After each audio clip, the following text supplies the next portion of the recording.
সাব্রু মহকুমায় 4টি গণসংগঠন সারা দেশের সাথে আমাদের এই সাব্রু মহকুমা ফেনীর তীর থেকেও আমরা আওয়াজ তুলছি, দেশ বাঁচাও মোদি হটাও। 4টা আমাদের দাবি। প্রথম দাবি হচ্ছে লেবার কোড বা শ্রমকোড, যেটা মোদি গভর্নমেন্ট এনেছেন, এটাকে অতি সত্ত্বর রিপিল করা 1 নম্বর দাবি। 2 নম্বর দাবি হচ্ছে ওনারা খুব তদবির করে ডাক দুল পিটিয়ে রেগাকে রিপিল করে, এনজিএন রেগাকে রিপিল করে তারা জি একটা স্কিম চালু করেছেন। ওনারা বলছেন এনজিএন রেগার চেয়ে আরো বড় প্রকল্প, 200 দিনের কাজ 125 দিনের কাজ পাবে, মজুরি ডাবল হবে।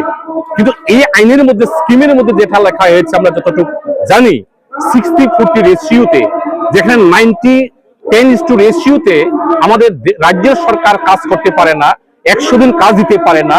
এই জিরামজির মাধ্যমে এই মোদী সরকার আমাদের রাজ্যের যারা খেটে খাওয়া মজুর আছে তাদেরকে তারা 100 দিনের কাজ দিতে পারবে না। এর জন্য আমরা বলছি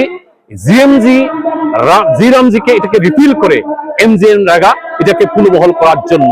3 নম্বর হচ্ছে আমাদের রাজ্যের মধ্যে ইদানিং কালে দেখবেন স্মার্ট মিটার, ডিজিটাল মিটার, এটা নিয়ে বিভিন্ন ভাবে আমাদের রাজ্যের মানুষের ভোগান্তির শেষ নেই।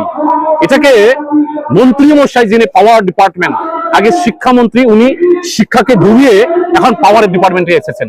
এই পাওয়ারটাকে ডুবানোর জন্য আজকে বিভিন্ন রকমের মুখরোচক গল্প করছেন আর নাজেহাল রিসার্চ করছে, কারেন্ট আসছে না, ট্রান্সফরমার নষ্ট, বিল আসছে, এতে মানুষের জনগণের নাজেহাল অবস্থা। এটাকে আমরা বলছি সরকার অতি সত্ত্বর এটাকে রিপিল করে আগের যে পুনরায় যে মিটার আছে এটাকে চালু করেন।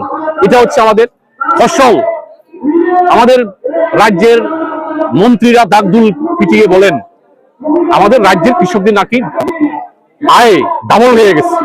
কৃষির ভিত্তিতে ডাবল হয়েছে, সারের মধ্যে ভর্তুকি নেই, কীটনাশকের ভর্তুকি নেই, বীজের মধ্যে কোনো ভর্তুকি নেই।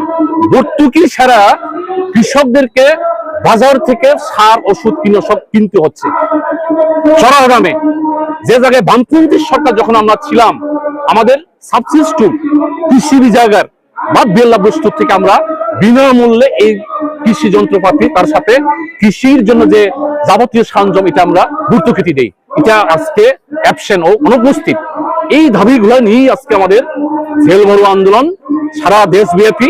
আমরা আমাদের এই সাব্রু মহকুমা থেকে আমরা হাজারো বেশি মানুষ আজকে আমরা যখন আমাদের পার্টি অফিস থেকে মিছিল শুরু করেছি, স্বতঃস্ফূর্তভাবে সাব্রু মহকুমার যারা নগরবাসী, যারা ব্যবসায়ী, দোকানদার, যারা অটো ব্যবসা করেন, গাড়ি ব্যবসা করেন, তারা আমাদের এই জেলগুলো আন্দোলনকে সম্মতি জানিয়েছেন।